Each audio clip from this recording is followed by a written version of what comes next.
This thing was just getting on my nerves. It was almost like, screaming at me, like, me, take my picture, take my picture. It was just like, shut up already. I mean, I have to admit, I am a real student of black and white photography.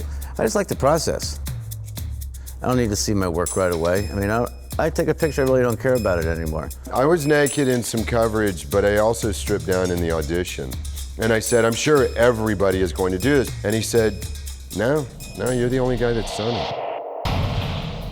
I've had the rare opportunity to meet many amazing photographers who move through the different landscapes to create powerful images. I'm always inspired by how these images transform the way we see people and understand the world.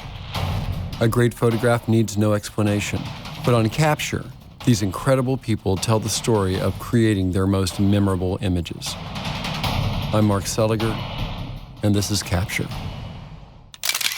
Hi, I'm Mark Seliger, and welcome to Capture.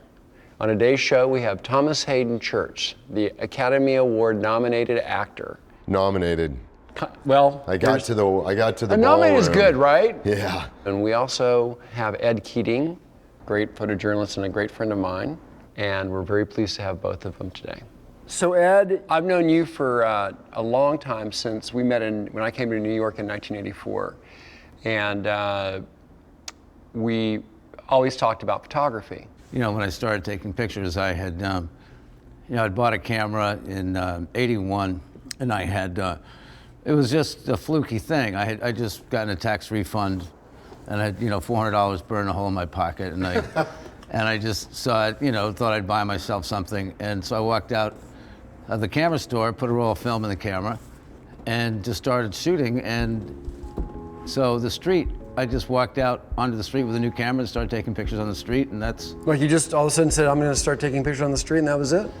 It wasn't a conscious thing. That's just how it started, and then I just found that I just continued, just kept going out in the street to take pictures. And then I'd go, then I started trying to pay attention to photography. And then it was the street photographers it was their work that I connected with and identified with.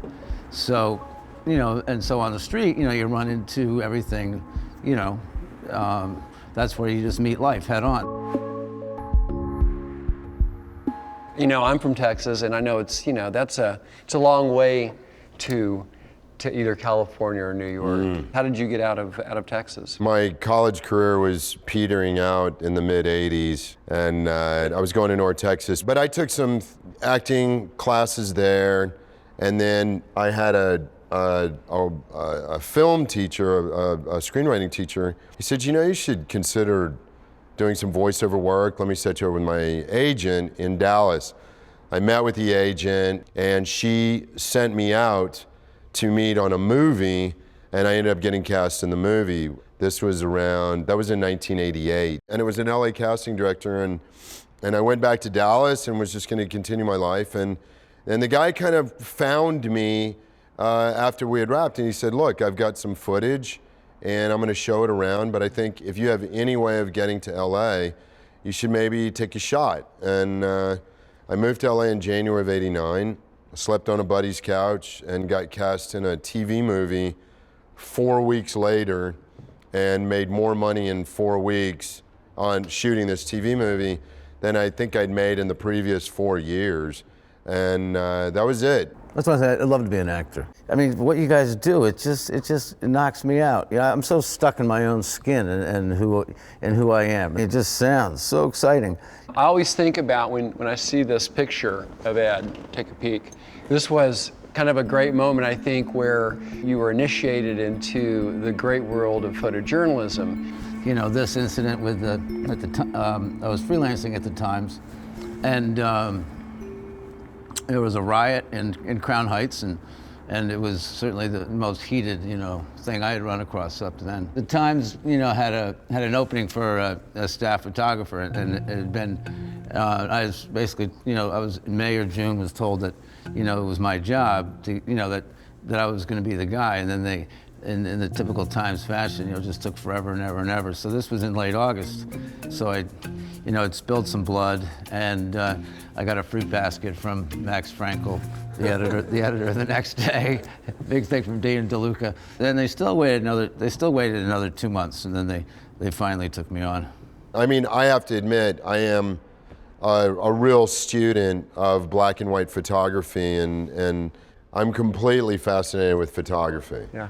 And that's the truth. And I never got into it when I was a kid, and I'm ashamed. Like, you know, Jeff Bridges puts out these books, and all the way back to Picture Show, you know, he's got these beautiful images. And very talented. Oh, really a good shooter. Immensely. Do you have any? I do, yeah, I collect photography. When you say you collect, are you interested in like certain photographs? I mostly collect Western photography from different periods. And then I also have a lot of Western, like original Western art, and but it's really now it's become so, you know, photography's become so homogenous because everything that, you know, you carry on you has a camera on it. So what you do is really becoming its own place because it's still traditional photography. Well, the more the world's gone digital, the more I've, you know, recommitted to black and white. Sometimes I feel like I'm a sort of a one-trick pony, or, you know, I've never gotten past, you know, just shooting black and white reportage. But I just think that as time goes on, it will become kind of rarer and rarer. Fewer and fewer people can do it. You are familiar with shooting celebrity. A little bit. When I looked through some of your photographs, you had a picture of Mick Jagger, right, that you shot. did you blow that up in a dark room and everything?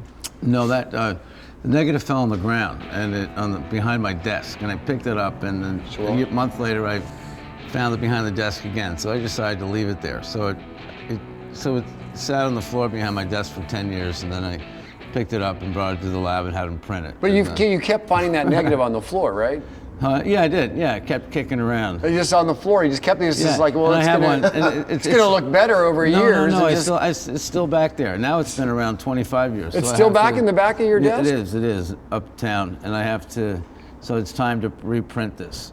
Film kind of has the ability to just put away and come back and look at it, and it has a whole other reference to where you were and who you are now. And when you were directing your movie, you said that was your first real directorial moment? Oh, yeah. My movie, which is called Rolling Kansas, it was the most humbling experience for me because I scribbled down what I thought would be a good pitch on a legal pad and went in and used things like, I'm going to get a Swiss jib, and that way I can get some better high angle stuff. And, he just really kind of made shit up. And they said, fine, great, go, you're the guy then, you're gonna direct, now go crew up. But to precisely answer your question, it was now in 25 years of doing this, it was, as a professional actor and as an industry professional, it was the most complete experience for me. That I framed shots with my DP, I operated the camera, and to this day, I run into people and they're like, it was one of the best experiences because you were always a team player. You were willing to pick up, whatever, battery packs and move. I mean, and not to sound like a blue collar guy, born to lose tattoo. You immersed yourself completely in the experience. I did. And that helped make that experience incredible. Well, first off, 9/11 was such a unanticipated surprise event. So on the third night, I finally kind of broke through and got in as a construction worker. And they were flying from Boston to attend the Emmys in Los Angeles, and they were on the jet that hit the first tower. Well, I'd driven cross country in '77, kind of lost and drunk, and